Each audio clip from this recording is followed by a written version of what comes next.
It is the second anniversary of the passage of Hurricane Tomas. We're focusing on that. And also, just a grim reminder being offered us on the east coast of the United States, where Superstorm Sandy has swept through and causing untold damage. There are 7 bridges, as far as I understand, connecting Manhattan to New York, and all of them are flooded. And the problem there is that the flood waters are salt water. So they need to pump that water out and see what kind of damage the salt water has done to all the equipment they have in those tunnels, the subways and stuff. And Manhattan is just cut off right now. No idea yet when they will be able to reconnect via subway and the tunnels that they have. The Holland Tunnel flooded; it runs underwater as well. So that is just providing a reminder to us of how vulnerable we are and how we should prepare for disasters. Of course, if these things happen, we cannot prevent them, but we can always be prepared. We can always be prepared. And I mean, going back to the drought, we still find people around the place 2 years after Hurricane Tomas who call Wasco all the time and ask after a day, why don't I have water?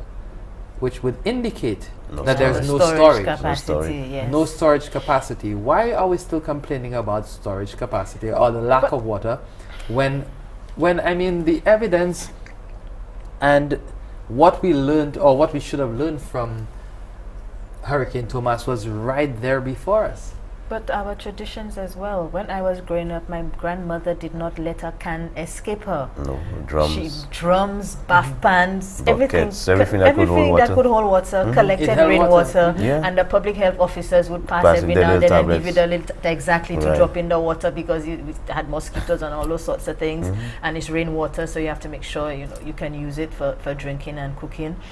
So I don't know where along the line that we stop storing water. And you see, water tanks are not too pricey. People buy more than one BlackBerry. They could afford more than one BlackBerry, but yet they wouldn't have a water tank. And the water tank costs as much as a BlackBerry, right? It's cheaper than BlackBerry in some cases. So cheaper. Yeah. But also, I quote Bob Marley and say, in the abundance of water, the fool was thirsty. Because in Hurricane Tomas, we did not miss water, What we missed was drinking water. But everywhere was flooded. We had a lot of water. If I remember correctly, there was 526 millimeters of rainfall recorded in a 24-hour period. It was a ridiculous amount of that rain. that was more than we would have seen in that area for the entire month. That was just And as someone likes to tell me, Don, you can flush your toilet with dirty water. Precisely. Okay. You have to think like that in a disaster. You have a few containers of drinking water, and outside have a lot of dirty water. What are you going to use to flush a toilet? It's true. So you have to think differently, and some people may be going, "Oh my Lord!" Dirty but you have to think strategically. But even in normal circumstances, you can do a lot of things to conserve water. You don't have to use your potable water to do everything. It's true, because I mean, going back to your toilet experience, your toilet my example, analogy. your analogy there. We use treated water to flush our toilets. We use treated water for our lawns and stuff, to water our gardens, and this is a total waste, because there is money going into treating the water, and we're just throwing it out. I've actually been in for where they've discussed about doing dual plumbing in homes, where you have the rainwater, your house being the piping layout being to use the rainwater for the toilets and the showers, and the treated water in the kitchen. That makes sense. I don't think we have quite got to there about even the cisterns, the rainwater cisterns. How many persons actually have, 2 separate water tanks, one for rainwater and one for the treated water? Now, and in the long run, that will save us and also save the water company, because all that water that is treated can go to, for the domestic use, for the cooking, for the drinking and that kind of thing. But also what you have to realize happened during the 2010 2009-2010 drought and will happen again if we have another drought is supply and demand. The price of water tanks went up during the drought because, of course, that's when we decided we wanted to buy water tanks because there's no water, so we're going to buy water tanks. I personally did not buy a water tank during the drought because I already had one, and I stayed with the one I had. Made it work for the drought conditions. But when the drought broke and the rains began to fall and the price of water tanks dropped, that's when I bought my second water tank. So there's also the economics of disaster. Simple demand and supply, we're taking your calls on Newsmaker Live. Just join in our discussion and tell us what you remember of Hurricane Tomas and how you have learned from that experience. So we'll be putting the number up on the screen in just a second so that you can call into the program and ask questions of Tim or Don as far as the water and sewage company is concerned, and also disaster and disaster preparedness in general. Yeah, before a call come in, I think I must indicate that we must not forget the hardworking staff of WASCO. Everybody came out to ensure that St. Lucia had water within the 2-week period you indicated. And we must thank management and staff.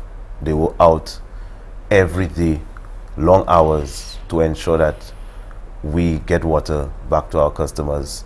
Worked in various hazardous situations in the Millet River, where we had our 24-inch water mains.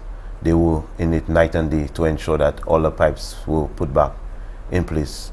In the southern region, you're talking about the rural areas, traveling long distances, carrying pipes, carrying material to ensure that the water systems were put back in place. So you must thank the hardworking staff of WASCO for ensuring that St. Lucia got water back the time they got it. And also, Tim, I mean, the major difference between WASCO and Lucilec obviously would be the place you get your supply. Lucilec is on the ground, along road networks. More than likely, in most cases, that is where the poles are placed or planted. That is where the lines are run. WASCO is much different. WASCO is off the beaten paths. WASCO is in the forests, in the rivers. You get the water from there and you try to transport it to a treatment facility. So probably you can explain how but that it's still a bit of a challenge if the roads are blocked. Neither company can get through. And you must indicate Lucilec aided WASCO tremendously to especially our on John Compton Dam, where we lost our power. They came in record time to put that back. The roads, as Don indicated, which were blocked, Ministry of Communication Works, which was called in, came with all the equipment to ensure that roads were cleared. And so it was a complete, all sectors came together to ensure that you know, our water was restored.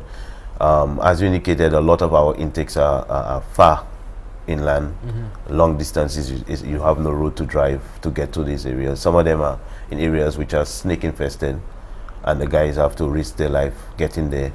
And to carry pipes, which are quite heavy, it takes a while. So a lot of these areas had massive landslides. So the guys did have to do a lot.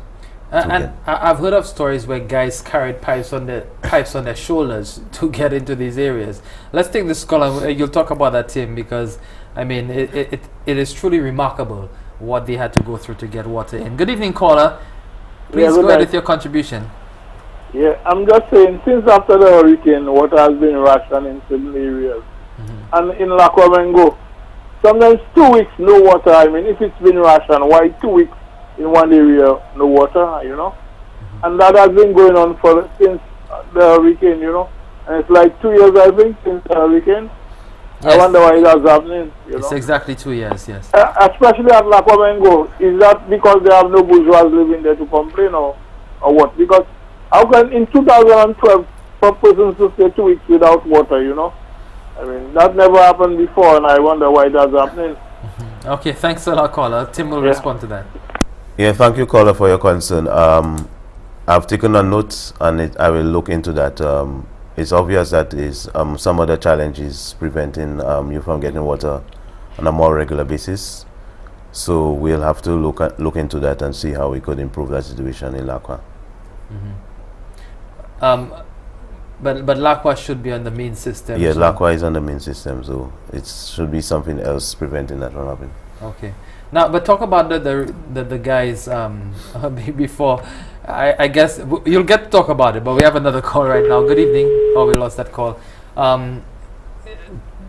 Carrying those pipes, and when we talk about pipes, we're not talking about those PVC pipes that you run around your house that you can lift with a finger. We're talking about a heavy pipes. Yeah, some cases, 14 iron. inches, ductile iron pipes. I don't know if we carried any 24 inches. No, fortunately, we had heavy equipment to bring them down close because they were close to the road. But in some areas, we had volunteers helping carry pipe. I remember, especially in the Miku area, there are a lot of persons in the community assisting with that to carry pipes to the various areas to help restore the supply. We have a call on the line. Good evening, caller. Please go ahead. Hello. Hi, good evening. Hello, please go ahead.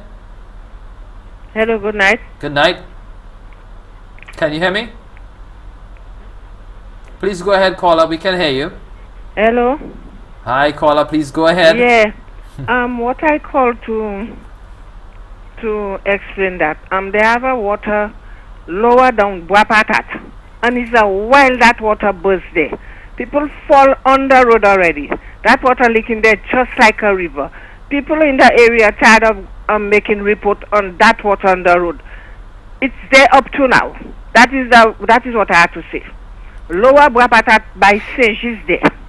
The water going down like on the road just like a river. To me, it's time for Wasco to come and do something with that pipe there. It's in the middle of the road, and they have a wide one pack on the side by the side of the road. So has that been the case since Hurricane Tomas, you're saying? Pardon me? Has that been the case since Hurricane Tomas? I don't know, but to me that is too much wasting. I know it's for Hurricane Tomas, you'll have the matter, but to me that is too much wasting water. That is Wasco work. Okay, thank you. Okay, thanks a lot, caller. We appreciate okay. that. Yeah. So I'm sure, Tim, you have taken a note of that. If I may. Yeah, go ahead. I'm going to top you with your pipes. There's a group that works with us at NIMO that sometimes doesn't get the kudos that they should, and that's the St. Lucia Cadet Corps. Right. These cadets, both the adults and the older teenagers, were out in the rain afterwards and in the mud, and they were actually down in Soufrière helping in some of the search and rescue. You have the pictures of them pulling out people from the mud, come back and say in this French, I take one step thinking it's firm, and the next thing I'm up to my waist in mud. These cadets, they worked, they were as long as when school finally reopened and we sent the children back to school, you should have seen their reaction. They were just so proud to come and help to do that patriotic duty, and that's something that we don't always find among our people, and when you find it in young people, you have to encourage it. And so I saw them around, and I really observed. They very often people really think hard. it was SSU, but it was the Cadet Corps. Yes. We're due for another break on Newsmaker Live, so we'll take a break right now. When we come back, we'll continue with your phone calls as we recount the events of Hurricane Tomas on October 30th, 2010. We're speaking with Tim James of the Water and Sewage Company, is the Senior Distribution Technician, and the NEMO Director, Don Friend. Stay with us. We'll continue after this break.